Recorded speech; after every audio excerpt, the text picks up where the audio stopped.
When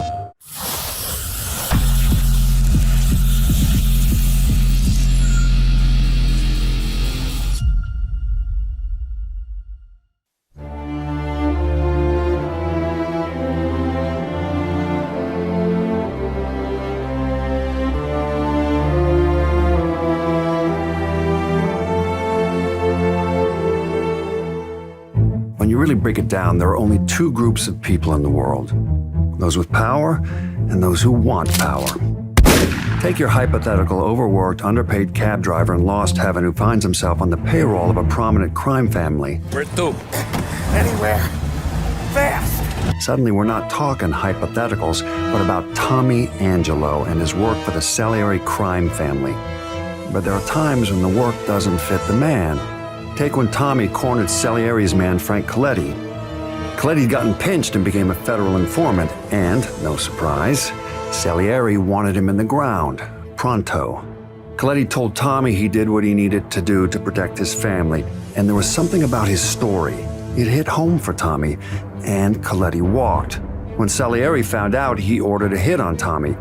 If you cross Salieri and his boys, you're dead. And that's when Tommy Angelo did what was best for his own wife and kid. Entered witness protection.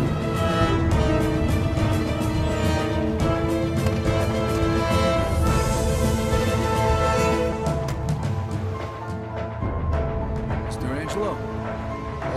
Yes? Mr. Salieri sends his regards. You saw this type of thing happen again in Empire Bay years later. Different circumstances, different people, but consistent. And of course, that would be the events that went down with Vito Scaletta and Joe Barbaro. You remember the wise guys we used to see when we was kids? Yeah, why? The guy we're meeting here is one of them. Scaletta hoped working for the mob would allow him to provide a better life for his mother and sister. Where'd you get all this money, Vito? Scaletta and Barbaro were like brothers. In those days, you were hard-pressed to be able to hire one and not end up with the other at his side. You have to understand, the mob's a group of people who do just about anything to get what they want. Sure, they may throw around words like family, but there's no such thing as loyalty in their world, not really. What'd they tell you, Vito? Take care of me and all's forgiven? Scaletta and Barbaro, they were the exception to the rule. But even then, it was the thirst for power that drove them, and that's the thing that brought them down in the end. Hey, what the hell's going on? Where they taking Joe? Sorry, kid. Joe wasn't part of our deal. Which, of course, is how Scaletta ended up working out of a shithole in New Bordeaux. Now, you could make a compelling case that without Scaletta, you'd have never had New Bordeaux's own crime boss, Lincoln Clay. Lincoln was born with nothing. Essentially, grew up with nothing. That is, until he met Sammy Robinson. In Lincoln, he was forever bonded to Sammy and his brother Ellis. And despite of all the crimes he committed, I have no doubt he'd have laid down his own life for either one of them. No question.